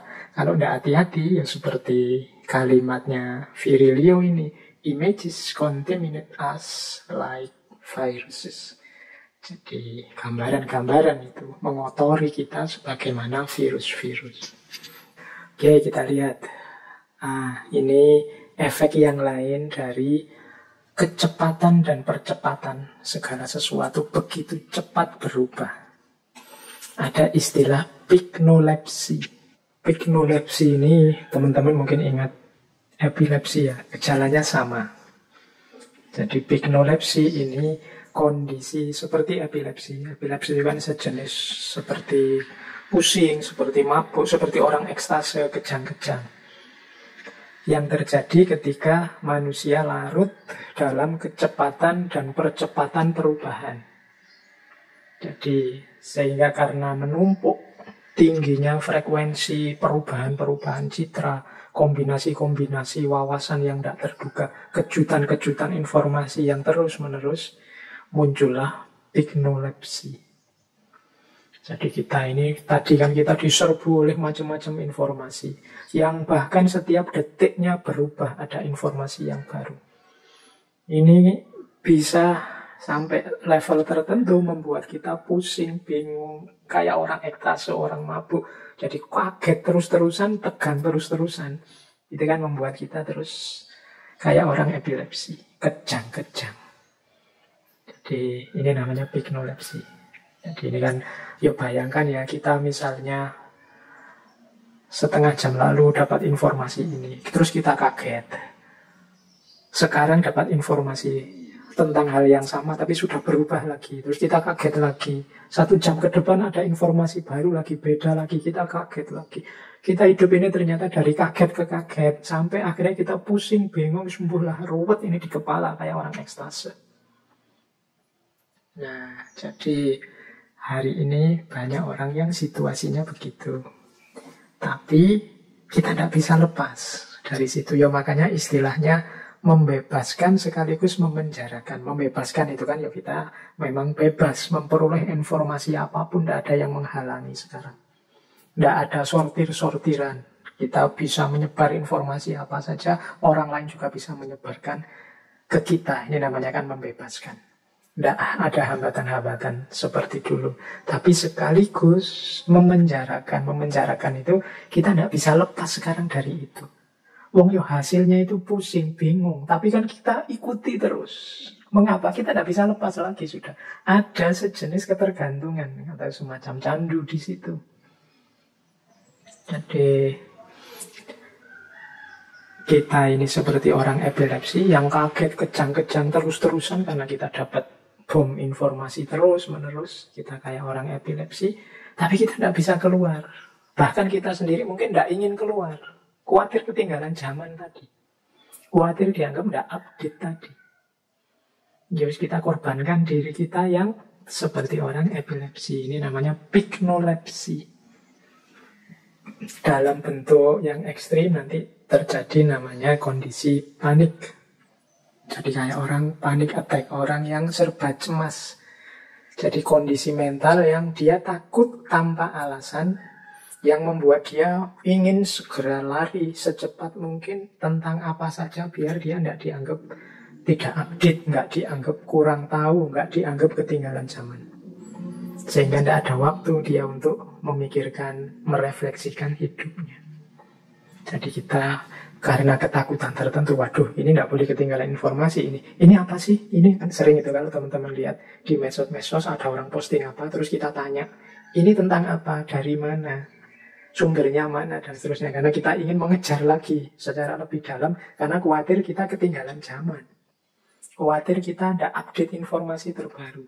Kadang-kadang ada orang posting video potongan, ini lengkapnya apa ya? Infonya di mana ya? Karena kita khawatir ketinggalan ini. Kalau nunggu sampai selesai, wah telat aku. Aku harus cepat mengejar. Kita panik kalau kita ketinggalan informasi. Kita panik kalau kita tidak yang lebih cepat, tidak yang pertama. Akhirnya kita tidak punya waktu untuk merefleksikan hidup kita. Kita sibuk mencermati apa yang berkembang di luar diri kita. Nah, kondisi ini nanti namanya piknolepsi. Jadi dari ketegangan-ketegangan yang secara kontinu muncul karena kita kaget terus, ada perubahan-perubahan terus-menerus, akhirnya memunculkan kondisi jiwa yang serba panik. Akhirnya kita lari secepat-cepatnya, kita melakukan apapun demi tidak ketinggalan, sampai kita lupa apa benar hidup kita itu arahnya ke sana. Kadang-kadang kan di antara kita ada yang dibela-belain, nanti mencari informasi terbaru tentang artis ini, artis itu. Padahal dia lupa apa ya hidupnya itu nanti arahnya ke situ. Manfaatnya apa dengan dia menghabiskan waktu, tenaga, biaya untuk mengejar informasi tentang itu. Bukankah itu informasi yang kalau tahu ya syukur, tidak tahu juga tidak apa-apa. Tapi jiwa kita terkondisi untuk ketergantungan di situ. Nah ini namanya piknolepsi. Ya silahkan teman-teman merenung, semoga tidak ada yang sampai titik ini. Tapi ya kalau ada ya saatnya kita merenung kembali, berefleksi. Ini kalau bahasa saya orang-orang yang terkena sindrom ini saatnya untuk pinter-pinter masang rem dan menggunakan rem. Ini kan orang yang ingin lari cepat terus. Saatnya untuk sedikit-sedikit menjauh dan ngerem. Ini orang yang remnya kurang karena memang situasi hari ini tuh banyak menuntut kita untuk ingin cepat terus, ingin segera. Sehingga mental kita terus agak berubah. Saya ingat ada beberapa teman ngaji filsafat itu yang tidak telaten mendengarkan saya ngomong seperti ini tuh, dianggapnya kurang cepat. Dia ingin, wah saya selalu membuat lebih cepat Pak. Saya cepatkan 2 kali atau 3 kali lipat, saya tidak tahu nyamannya dia berapa, tapi biasanya dipercepat. Karena dia ingin segera selesai, segera ngerti maunya apa yang saya omongkan ini. Ya saya tidak menyalahkan sih, ya memang kebutuhan setiap orang beda-beda. Tapi semoga itu tidak jadi isyarat bahwa kita mulai tenggelam dalam arus percepatan yang tidak perlu. Jadi bukan berarti, Pak berarti kemarin saya cepetin salah. Tidak ada yang salah. Semoga itu bukan indikasi saja dalam banyak hal dalam hidup kita yang lain. Jadi kadang-kadang kita ini tidak sadar yang percepatan-percepatan ini nanti mengimbas ke banyak hal. Misalnya dalam budaya. Misalnya ya efek jeleknya kadang-kadang ada orang kemudian jadi tidak sabar ngantri, tidak sabar untuk jalan beriringan di lampu merah, inginnya saling nyalip, ingin duluan. Tidak sabar untuk menggembalakan proses. Menggembalakan proses itu ya apa-apa ada prosesnya. Jangan kesusu. Ada orang baru belajar sekali 2 kali mendengarkan gagasannya 1-2 sufi, terus ingin segera mengalami puncak pengalaman tasawuf, terus merasa dirinya kayak wali, ingin segera, selalu ingin segera. Gimana sih Pak caranya saya bisa ngerti filsafat? Itu banyak pertanyaan-pertanyaan yang nadanya seperti ini. Ingin cepat, ingin segera. Padahal apa-apa itu kan menurut saya justru kuncinya ada di proses. Menikmati proses, menikmati perjalanan yang kita lakukan, itu menurut saya banyak keindahannya daripada kesusun jujuk ke hasilnya. Jadi ini untuk bahan introspeksi masing-masing ya, jangan nuding-nuding yang lain. Kita saja mulai masang rem yang pakem. Biar nanti ngerti kapan berhenti untuk muhasabah sebentar, introspeksi sebentar tentang hidup kita. Selanjutnya ya jalan lagi. Kalau bisa cepat, efektif, tidak apa-apa. Tapi kalau memang masih ada proses-proses yang harus dilewati, jangan kehilangan kesabaran untuk mengikuti prosesnya. Jangan sampai nanti teman-teman jatuhnya pada piknolepsi. Piknolepsi itu ya kondisi seperti orang epilepsi, apalagi kemudian sampai kondisi panik. Ini juga banyak hari ini saya membaca, lupa kemarin di mana, manusia hari ini itu banyak yang diam-diam mengalami gejala kecemasan. Jadi khawatir, ada banyak kekhawatiran baru yang tertanam dalam diri kita, yang kita tidak sadar. Sehingga sering saya ceritakan ya gejala kecemasan ini, ada orang karena mungkin sering membaca-baca tentang kesehatan, akhirnya banyak sekali kecemasan-kecemasan dalam dirinya berhubungan dengan kesehatan. Nanti pusing sedikit saja terus, waduh ini jangan-jangan stroke ya, ini jangan-jangan. Nah, itu semacam gejala kecemasan. Jadi jangan salah, gejala kecemasan ini penyakitnya mental, tapi dia juga bisa berpengaruh ke fisik. Mungkin perutnya jadi mules, dadanya jadi berdebar-debar. Nanti dadanya berdebar-debar, waduh ini jangan-jangan penyakit jantung. Nah, itulah efeknya dari kondisi panik ini. Makanya teman-teman hati-hati, berpikir yang normal saja. Cuma ini memang budaya yang ada di sekeliling kita. Jadi ini semacam, kalau saya Pak ingin jalan pelan-pelan, ternyata tidak bisa Pak, didorong terus oleh lingkungan sekeliling itu biar cepat. Jadi ini semoga teman-teman bisa mengatur ritmenya. Karena hidup ini cepat terus masalah, terlalu lambat juga masalah.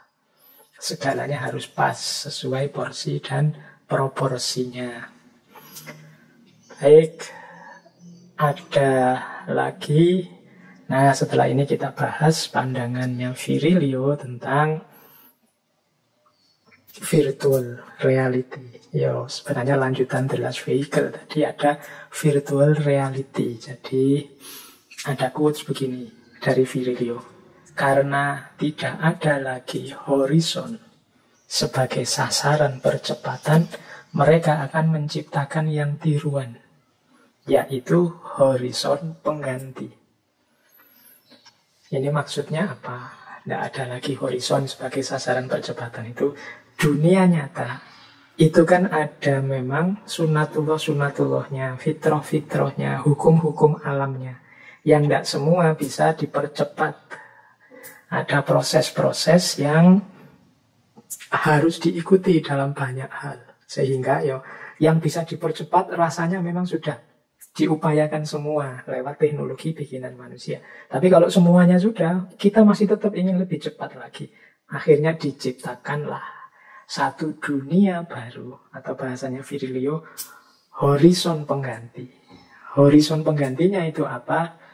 Kita hari ini menyebutnya dunia virtual atau virtual reality, atau kadang kita sebut dunia maya.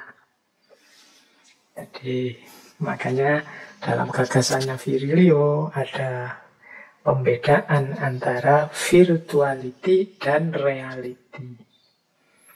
Virtuality itu ya dunia yang ada di balik gadget kita.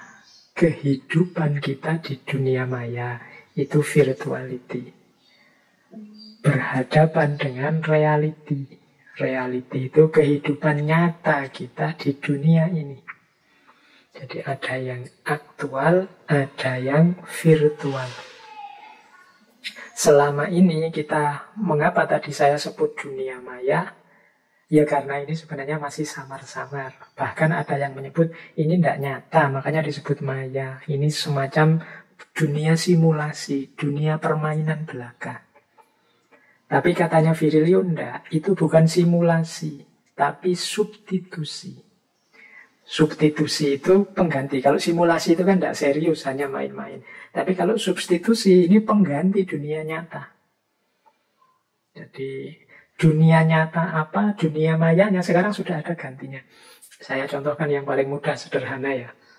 Misalnya hari ini mungkin di kampus-kampus yang sudah kuliah jarak jauh mengalami tanda tangan kita yang dosen atau yang pejabat itu kan sekarang karena tidak bisa ketemu langsung terus diganti dengan barcode.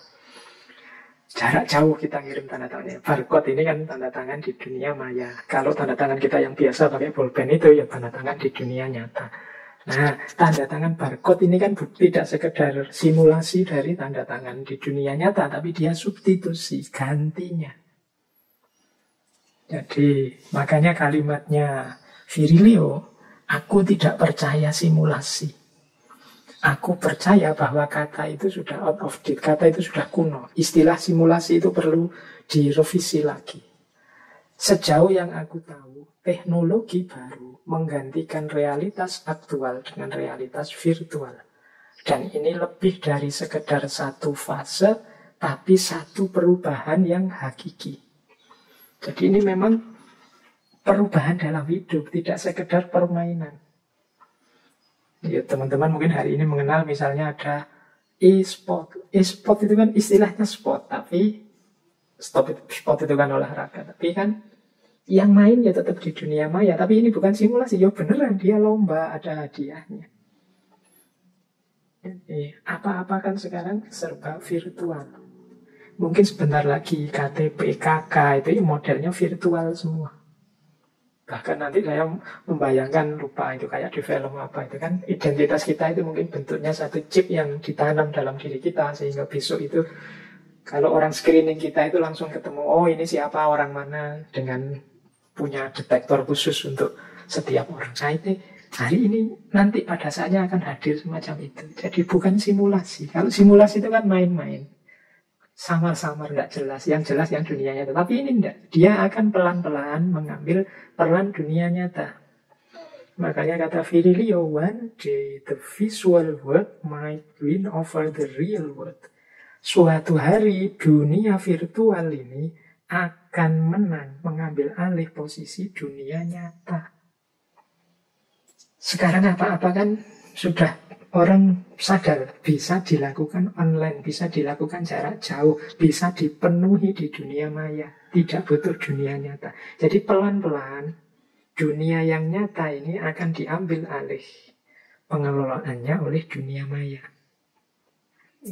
Contohnya sudah banyak hari ini, mulai yang semula harus konkret ketemu di dunia nyata, sekarang bisa dikelola di dunia maya. Mulai kuliah, dagang, jual, beli, apa saja sekarang sudah mulai diambil oleh dunia virtual. Sekarang kita itu bisa tinggal duduk saja di rumah, apa saja yang kita inginkan hadir. Jadi mulai barangkah, sampai jasakah, sampai apa saja semua hadir hanya dengan kontak kita ke dunia maya, tidak harus ke dunia nyata.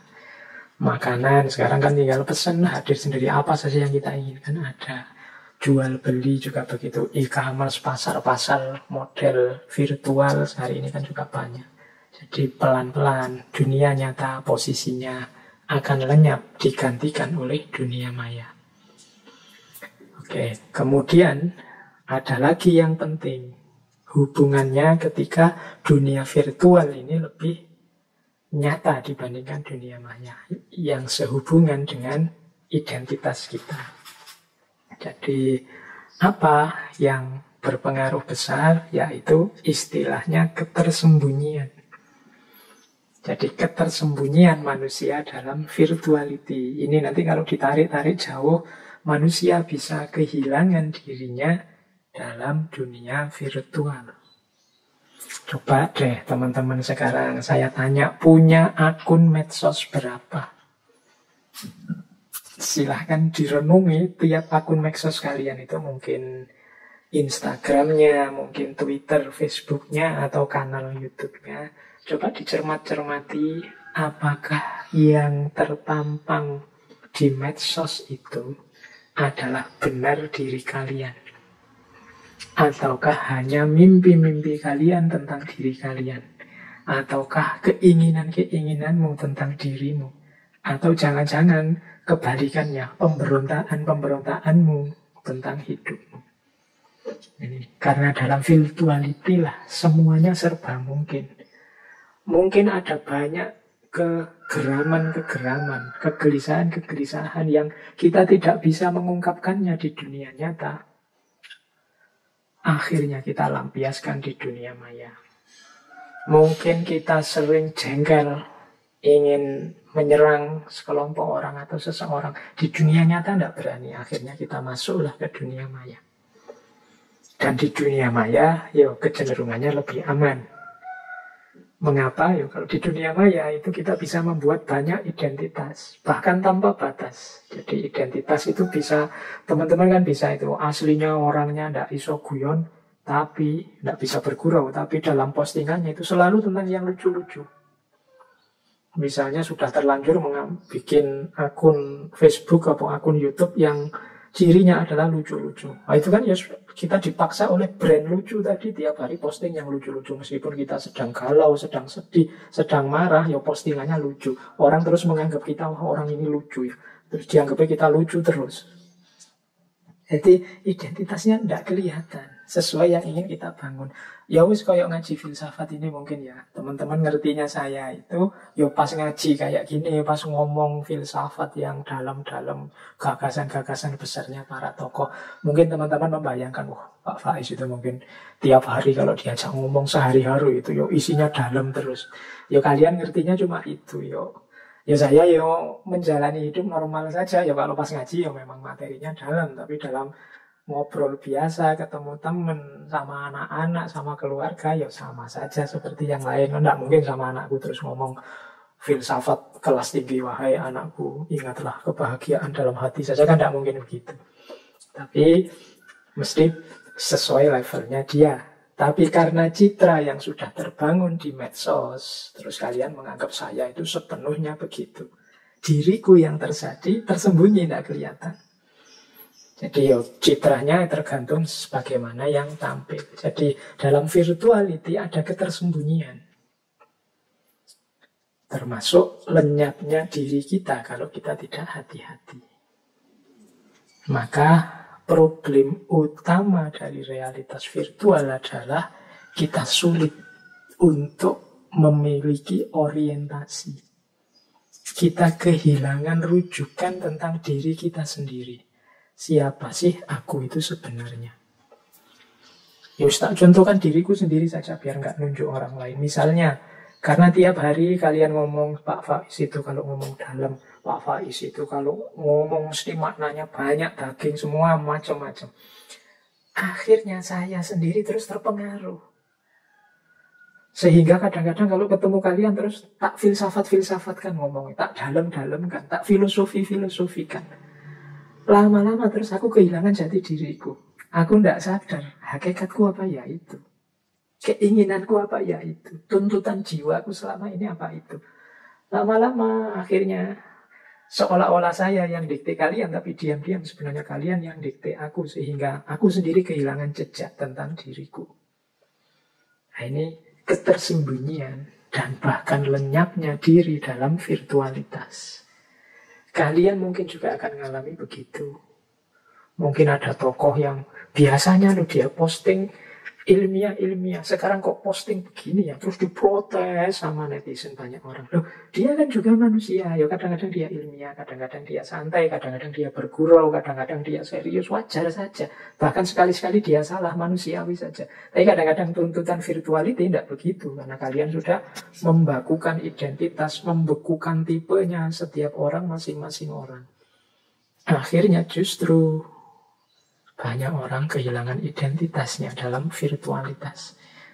Ini belum saya sambungkan dengan yang ada pamrih kapital, ada target-target ekonomi. Mungkin nyari like yang banyak, nyari follower yang banyak, nyari subscriber yang banyak, atau bahkan yang dibayar untuk posting dengan tujuan target tertentu. Semakin lenyaplah diri dan identitas dalam virtualitas. Sehingga katanya Virilio tadi, virtuality itu sebenarnya bukan simulasi, itu bukan permainan, tapi substitusi. Dia menggantikan dunia nyata. Kehidupan yang semula dunia maya, pada akhirnya rasanya seperti dunia nyata. Jadi ada ketersembunyian dalam virtuality. Nah, ini ada quotes yang saya bawa dari Virilio. These new technologies try to make virtual reality more powerful than actual reality, which is the true accident. The day when virtual reality becomes more powerful than reality will be the day of the big accident. Mankind never experienced such an extraordinary accident. Teknologi-teknologi baru itu berusaha untuk membuat realitas virtual lebih kuasa dibandingkan realitas aktual. Inilah kecelakaan yang sebenarnya. Hari ketika realitas virtual lebih kuasa dibandingkan realitas aktual akan menjadi kecelakaan besar. Manusia belum pernah mengalami kecelakaan sebesar ini. Jadi ya, dari sisi capaian-capaian peradaban, teknologi informasi kita itu luar biasa.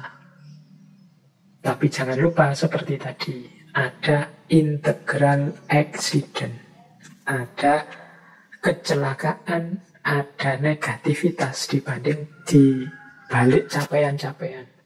Sehingga kita jangan hanya fokus menikmati, menghura-hurai, mengekstasi capaian-capaian teknologi informasi yang baru, tapi kita juga harus waspada dengan bahaya yang ditimbulkannya. Jadi mungkin sebentar lagi ada perubahan besar dalam tata hidup kita di dunia ini. Ya sebenarnya mulai kesadaran-kesadaran 4.0 dan macam-macam itu kan sebenarnya titik ketika peradaban manusia sebenarnya sebentar lagi akan berubah secara drastis. Apalagi dengan adanya virus corona, pandemi global ini, kesadaran-kesadaran tentang pentingnya ranah virtual itu kan semakin muncul, semakin memuncak. Saatnya orang sadar tentang kondisi virtuality yang dalam hal tertentu ada bahayanya. Maka seperti saya bilang tadi, pinter-pinter kita untuk ngerem. Persis seperti solusi yang ditawarkan oleh Virilio. Ada dua quote yang saya ambil dari Virilio untuk gimana sih menyikapi situasi mengerikan seperti yang digambarkan tadi. Ini quote yang pertama dari Paul Virilio menyikapi tadi, yaitu to regain our liberty and our distance we must slow the images down. Untuk meraih kembali kebebasan kita dan juga jarak ruang di antara kita, kita harus memperlambat image. Jadi slow the image down. Jadi memperlambat gambaran-gambaran. Ini kan tadi kita diserbu oleh segala macam informasi. Ya direm sedikit lah. Jangan digenjot semuanya, pelan-pelan. Apa yang masuk ke dalam diri kita, dicerna dulu mana yang sesuai, mana yang tidak. Positif atau tidak untuk hidup kita, kontributif manfaat atau tidak untuk hidup kita, dan seterusnya. Disitulah hakikat sebenarnya kita menemukan kebebasan. Kalau kita seperti orang kalap dan panik tadi, karena saking khawatirnya ketinggalan zaman, segalanya dipercepat, ya kita akan mungkin banyak hal penting yang kelewatan. Atau yang seharusnya kita singkiri malah kita masukkan. Untuk bisa tidak tertipu seperti itu, ya kita agak slow down, agak pelan-pelan. Jadi jangan terlalu ambisius untuk semuanya harus serba cepat, harus selalu mendahului yang lain. Ya memang ada hal-hal tertentu yang lebih cepat, lebih baik. Tapi banyak hal yang sebaiknya hati-hati dulu. Dan tidak harus logikanya kan perlombaan. Hari ini memang banyak orang logikanya perlombaan. Tidak apa-apa kan kalau ada orang lain tahu lebih dulu dibandingkan kita. Tidak masalah. Tidak apa-apa orang lain paham lebih dulu, kita nanti dulu pelan-pelan, kan tidak masalah. Bukan sesuatu yang dosa. Ya ada banyak hal yang memang harus cepat, tapi sebagian besar hal itu kita harus hati-hati. Kalau dalam kajian tasawuf saya ingat ada Sufi Syekh Hatim bin Aqsom. Kata Syekh Hatim bin Aqsom itu ada 5 hal, kalau yang ini harus cepat, berarti yang di luar ini tidak cepat juga tidak apa-apa. Sesuaikan dengan kebutuhan. Yang harus cepat itu katanya Syekh Hatim, ya teman-teman boleh setuju boleh tidak. Yang pertama adalah memberi hidangan tamu kalau datang. Jadi menghidangkan jamuan ketika ada tamu itu kalau bisa cepat-cepat. Jangan sengaja dilama-lamain nunggu biar tamunya segera pulang, tidak usah nyuguhin. Justru sunnahnya ayo cepat-cepat kita suguhi tamu kalau ada tamu datang. Kalau ini tidak harus ditunda-tunda, tidak harus dipikir dalam, ya wis segera. Kemudian yang kedua, pengurusan mayit. Bila ada orang meninggal itu juga harus segera, jangan nunggu, jangan dipending, segera diurus. Kemudian menikahkan anak gadis. Kalau ada laki-laki yang sesuai memenuhi syarat, meminangnya. Dan ya tentunya mungkin sama-sama senang lah. Pokoknya sudah memenuhi syarat untuk bisa menikah, segera nikahkan. Tidak usah nunggu macam-macam. Yang harus cepat juga, katanya Syekh Hatim, melunasi hutang. Kalau memang sudah waktunya dan kita punya. Jangan ditunda-tunda, jangan uangnya saya putar dulu lah, siapa tahu dipakai bisnis nanti bisa lebih banyak, saya bisa bayar hutang juga, bisa untung dari bisnis ini. Nah, kalau memang sudah cukup untuk bayar hutang, sudah waktunya segera dibayar. Khawatirnya nanti malah kita tidak bisa bayar lagi, padahal tadinya sudah mampu bayar. Karena hutang itu ya beban di dunia, beban di akhirat. Dan yang kelima, taubat. Taubat jangan dipending. Jadi, Pak, katanya tidak boleh tergesa-gesa, Pak. Saya tobatnya nanti saja ya, Pak. Nah, kalau urusan tobat, sudahlah. Segera aja tobat. Tidak usah nunggu.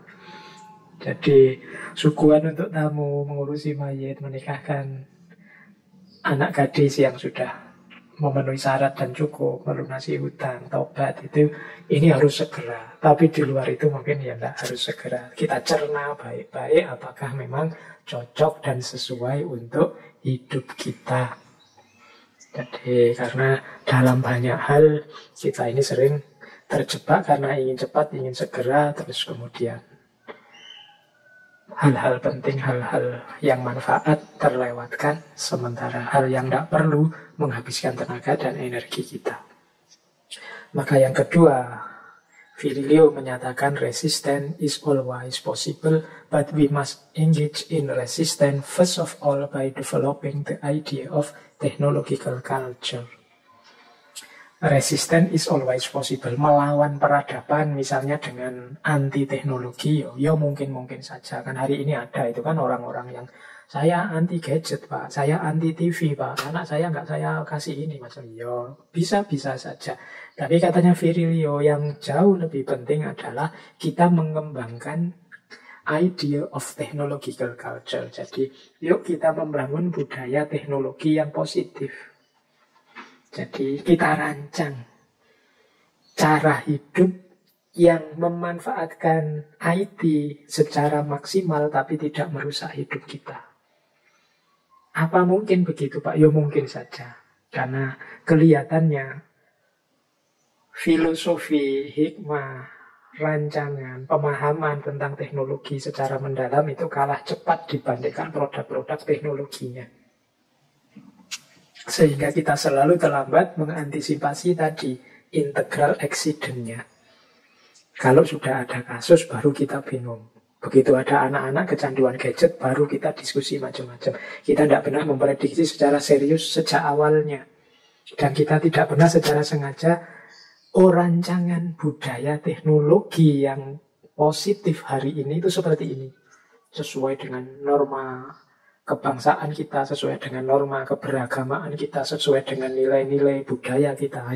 Ini mari kita rancang. Ini lebih penting dibandingkan perlawanan individual, insidental, perorangan. Anak-anak kita itu misalnya sudah tidak tak kasih gadget, ya mungkin nanti di luar dia pinjam gadgetnya temannya. Mungkin jauh lebih ambisius, nanti lebih rakus, lebih tamak karena selama ini dihalang-halangi. Nah, sekarang akhirnya ingin meraih semuanya karena kemarin dihalang-halangi, begitu pegang sudah tidak berhenti-berhenti. Ada banyak yang semacam itu. Maka resisten yang sifatnya insidental ini ya boleh-boleh saja silahkan. Tapi kalau bisa, mungkin yang punya kekuasaan dan berkepentingan dengan ranah ini membangun technological culture yang positif. Budaya teknologi yang tidak menyia-nyiakan temuan-temuan terbaru teknologi, tapi sekaligus tidak ditelan oleh teknologi sampai kehilangan kemanusiaan kita. Jadi ini PR peradaban. Karena kalau tidak, seperti katanya Virilio tadi, teknologi informasi hari ini, teknologi virtual hari ini akan jadi bahaya besar bagi kehidupan manusia. Nah, mungkin ada yang tanya, kemudian, ya Pak, berarti pertama-tama kita agak ngerem sedikit, kemudian yuk para ahlinya merancang bagaimana konstruksi budaya teknologi yang positif, produktif. Nah, pertanyaannya Pak, kemudian bagaimana cara ngeremnya Pak? Bagaimana cara memperlambatnya? Biar kita tidak tenggelam dalam arus turbo, arus percepatan yang tidak terhindarkan. Nah, ada setidaknya 5 prinsip untuk slow down.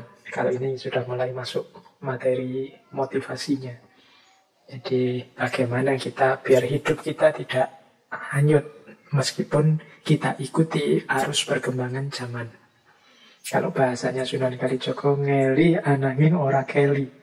Bagaimana kita mengikuti arus peradaban dengan teknologi yang luar biasa, tapi kita tidak tenggelam dalam teknologi sehingga kita ditelan oleh integral accident-nya tadi, ditelan oleh bahayanya. Yang pertama apa? Hati-hati. Jadi hati-hati itu ya pasti ya, ini prinsip ya tentang apa saja sebenarnya ya kita harus hati-hati. Hati-hati itu tidak nabrak begitu saja, tidak menelan begitu saja, tidak memakai begitu saja, tidak ikut yang lain kalau orang lain begitu. Jadi tidak terpengaruh kalau ada berita-berita yang bertanggung jawab, yang tidak bertanggung jawab. Jadi ini hati-hati dulu. Jadi untuk memperlambat ritme pertama-tama hati-hati.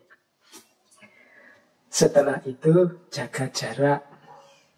Jaga jarak itu, mengapa sih harus jaga jarak? Ya karena kalau kita terlalu terlibat di dalamnya, susah untuk berhenti. Kalau kita ada dalam arus, ya kita susah melawan arus. Kita ambil jarak sedikit. Karena orang yang sangat terlibat itu biasanya susah objektif. Kalau sedang muter di situ, ya bagi kita ya segalanya lancar saja, baik saja. Tapi kita ambil jarak sebentar untuk membaca dari luar secara lebih objektif. Jadi menjaga jarak itu nanti mungkin malam hari kita lepaskan sebentar diri kita dari kesibukan rutinitas sehari-hari, terus kita renungi. Nanti mungkin ketemu penyakitnya. Oh iya ya, selama ini waktuku 75% habis hanya di depan gadget.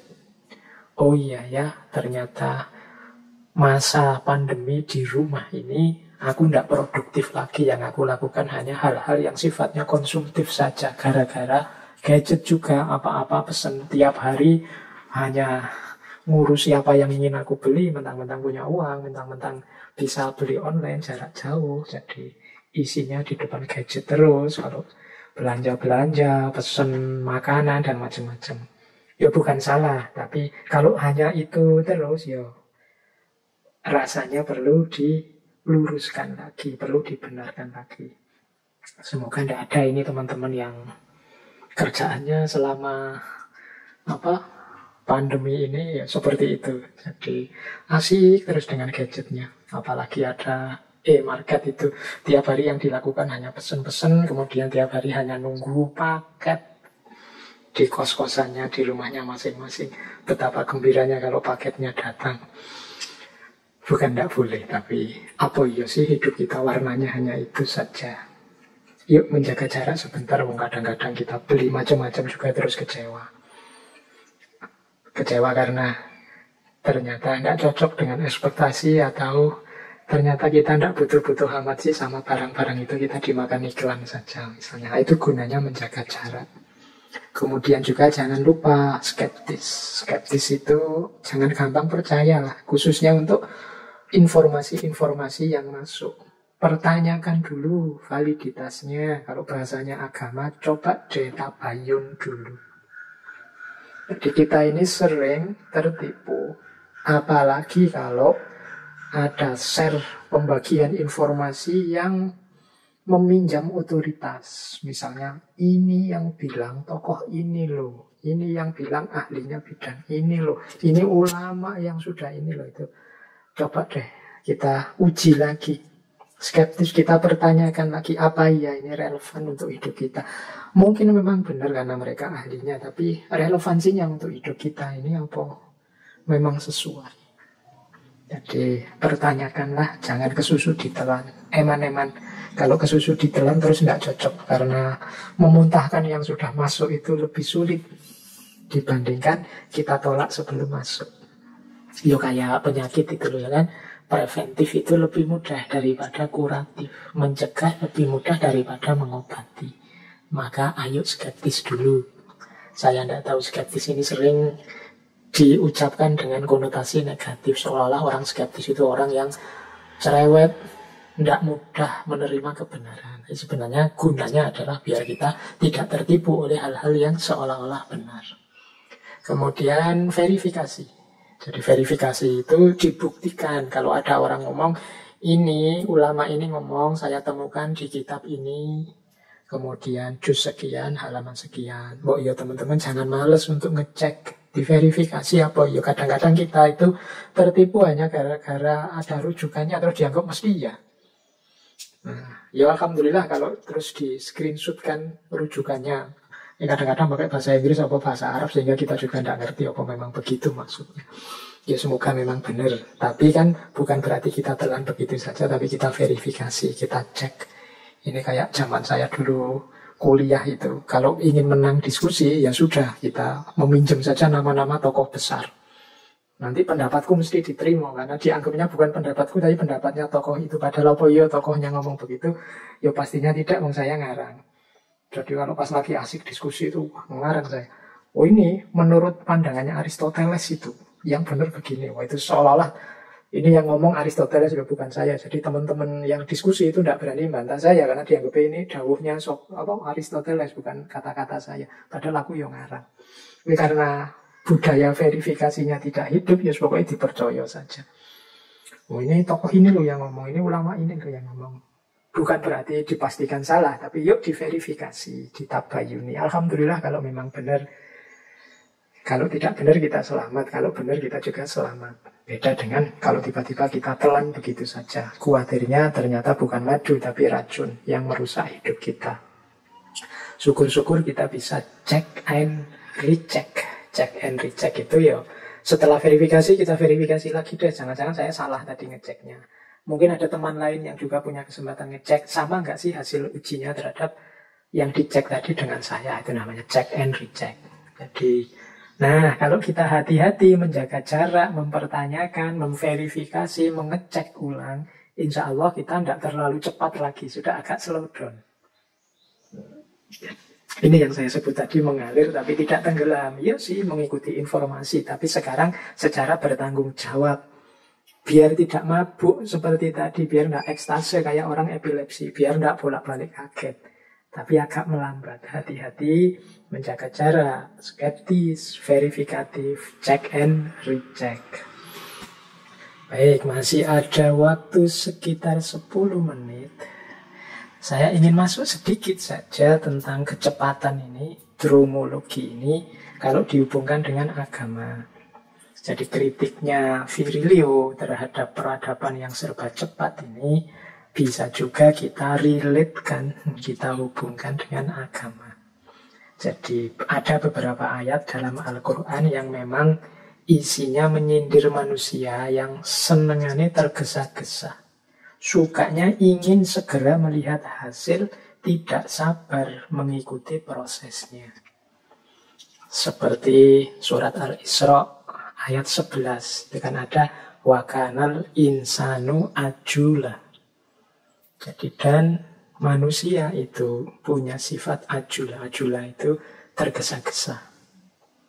Atau hadis yang populer sekali teman-teman mestinya juga pernah mendengar hadis ini. At-ta'ani minallah wal ajalatu minasyaiton.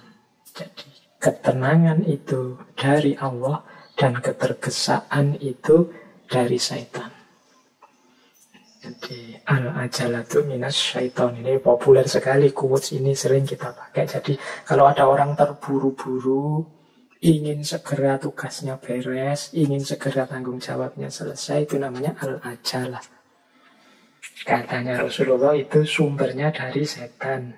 Nah, kalau teman-teman sadar, waduh ini aku kok kemerungsung gini ya, kok kesusu tergesa-gesa gini ya, jangan-jangan dari setan. Ayo direm sedikit, tadi ada 5 rem tadi ya, hati-hati, skeptis dan lain sebagainya. Coba direm sedikit, biar setannya pergi. Tenang saja, hadapi persoalan, wujudkan cita-cita dengan mantap dan tenang. Makanya puncaknya kondisi jiwa atau state of soul itu sering disebut mutmainnah. Mutmainnah itu tenang. Satu akar kata dengan ta'ani tadi. Jadi ketenangan. Jadi jiwa yang tenang ini nyambungnya dengan Allah. Tapi jiwa yang kesusu, terburu-buru dalam hal apapun, ini sumbernya dari syaitan. Jadi teman-teman melakukan tugas apapun, tugas agama, tugas budaya, tugas sosial, tugas keluarga, tugas individu, lakukan itu dengan tenang. Jangan kesusu, jangan terburu-buru. Segala sesuatu ada prosesnya, ada waktunya. Jadi agama memerintahkan kita untuk coba tenang. Jadi remnya itu sebenarnya kita sambungkan dengan Allah. Jangan lupa juga ketergesaan itu membuat kita kehilangan makna dan juga dangkal. Jadi kalau pengetahuan, citra, wawasan itu berubah terus-menerus dengan sangat cepat, kita terus tidak punya lagi kesempatan untuk refleksi, kontemplasi. Akhirnya terus kita terjun, pokoknya ikut saja. Karena kita ikut saja, ya sudah kita ditelan akhirnya dengan informasi-informasi yang cepat itu. Hasilnya terus pengetahuan, wawasan yang kita miliki jadinya dangkal, hampa. Dangkal itu maksudnya ya mungkin hanya sekedar pemahaman di luarnya saja, atau pemahaman yang tidak dalam, tidak ngerti konteksnya, mungkin hanya sekedar dihafalkan isinya saja, tidak ngerti situasi ini untuk apa, untuk kapan, dan lain sebagainya. Karena untuk bisa ngerti secara dalam ya butuh refleksi, kontemplasi. Ini yang hilang. Padahal ini kan kalau agama sering saya sebut selalu menyuruh kita muhasabah, introspeksi. Yang tadi pengetahuan masuk ke dalam diri saya ini relevan enggak untuk meningkatkan kualitas hidupku? Kalau tidak relevan, ya sebaiknya tidak. Jadi jangan khawatir ketinggalan informasi. Tapi pertama-tama coba refleksi, informasi seperti ini itu loh, aku butuh apa enggak sih? Kalau aku butuh, memerlukannya, apa butuh segera? Atau harusnya aku ikuti pelan-pelan dari dasar, dari pengantar, kemudian baru lanjutannya. Atau cukup aku ngerti, aku jalankan saja. Ini perlu refleksi-refleksi. Tidak sekedar hanya diikuti begitu saja. Nah ini pentingnya. Karena kadang-kadang ketergesa-gesaan itu ya justru membuat kita lebih lama selesainya. Atau seandainya selesai, kualitasnya rendah. Saya ingat ada cerita dari tradisi Zen, Buddhisme itu ada cerita seorang anak muda ingin menguasai ilmu pedang. Jadi dia ini terus mendatangi seorang guru yang ahli ilmu pedang. Datanglah dia ke guru itu, naik ke gunung tempat guru itu tinggal. Terus dia minta pada guru itu, wahai guru, tolong saya diajari ilmu pedang. Terus gurunya mengangguk, ya sudah, silahkan, mari kita belajar ilmu pedang. Terus anak muda ini tanya, kalau saya belajar dengan tekun, serius, pokoknya mengambil waktu sampai lembur, kira-kira berapa lama saya bisa menguasai ilmu pedang? Gurunya menjawab, ya sekitar 10 tahun lah. Wah, anak muda ini terus tanya lagi, wahai guru, ini ayah saya itu kan sudah tua, jadi saya harus juga menyisihkan waktu untuk merawat beliau. Kasihan kalau saya tinggal lama-lama sampai 10 tahun. Pokoknya saya janji lebih giat lagi berlatih, lemburnya saya tambah wis. Sampai berapa kira-kira? Gurunya terus jawab, wah kalau begitu ya engkau butuh waktu 20 tahun. Wah, tambah kaget ini, loh kok tambah lama? Katanya muridnya, guru, kok malah sekarang 20 tahun, tadi 10 tahun. Kalau gitu gini deh, saya melakukan apa saja wis. Mungkin tidak tidur, mungkin tidak makan, pokoknya biar saya bisa segera menguasai ilmu pedang ini. Kira-kira berapa lama waktu yang saya perlukan? Gurunya terus ketawa, terus bilang, yo kalau memang seperti itu, insya Allah, tidak ada insya Allahnya yang ceritanya dari tradisi Zen. Kalau memang begitu, ya engkau akan memerlukan waktu 30 tahun, tambah lama lagi. Jadi ini mungkin ilustrasi ya, semakin tergesa-gesa, semakin ambisius, berarti semakin tidak tenang. Kalau semakin tidak tenang, semakin susah menginternalisasi ilmu. Jadi ini ilustrasi buat teman-teman, atau ya kalau dalam tradisi Islam bolehlah misalnya kisahnya dari Imam Hasan Al-Basri. Jadi satu ketika Imam Hasan Al-Basri ini cerita. Jadi beliau cerita ada seorang anak muda yang pamit pada seorang ulama, dia akan mengembara mencari ilmu. Maka dia minta nasihat pada ulama ini. Nah, ulama ini menasihati anak muda yang akan mengembara mencari ilmu ini, wahai anakku, ittaqillaha wasbir wala tasta'jil. Wahai anakku, kuncinya nanti engkau mencari ilmu, bertakwalah kepada Allah, sabarlah, dan jangan terburu-buru. Nah ini, dan ini nanti yang jadi sangunya, jadi bekalnya anak ini untuk belajar. Imam Hasan Al-Basri kemudian mengomentari nasihatnya ulama ini. Beliau berkata, fi hadzal khairu kullu.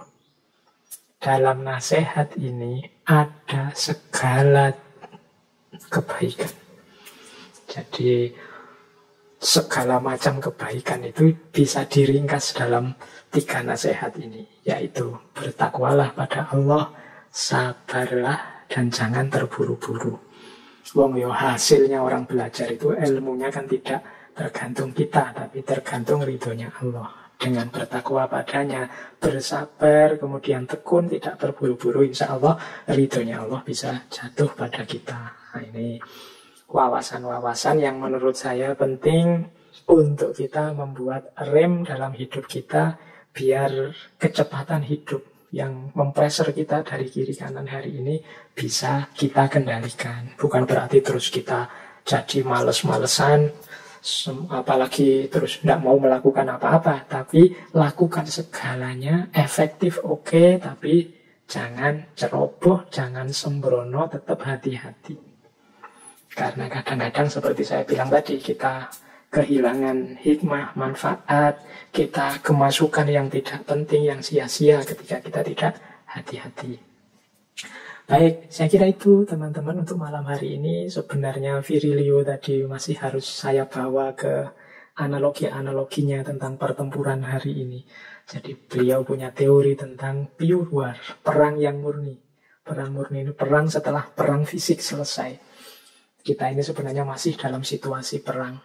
Kemudian di situ ada pemanfaatan teknologi informasi, ada namanya administration of fear, bagaimana administrasi ketakutan dalam situasi perang hari ini. Perang yang jangan dibayangkan seperti perang fisik, dan juga bagaimana hari ini dengan teknologi informasi yang semakin meningkat, orang kemudian mendayagunakan logistic of perception. Jadi logistic of perception itu ya seperti punya saluran TV, punya channel YouTube, punya ini berarti kita punya logistic of perception. Jadi punya bekal untuk nuntun persepsinya orang. Ini juga prasyarat peperangan hari ini. Tapi karena waktu ya kita potong saja di dromologi. Mungkin lain waktu kita membahas, saya membayangkan nanti ada misalnya 1 bulan penuh membahas tentang filsafat perang. Nah, nanti Virilio ini bisa masuk lagi, karena memang concern beliau tentang perang. Meskipun tidak harus perang fisik, tapi justru perang hari ini lebih mengerikan dibandingkan perang fisik, kalau menggunakan teorinya Virilio. Tapi paling tidak malam hari ini kita sudah ngerti salah satu sisi peradaban kita hari ini, yaitu peradaban yang selalu menuntut kecepatan. Baik teman-teman, saya kira itu kajian kita malam hari ini. Kurang lebihnya mohon maaf.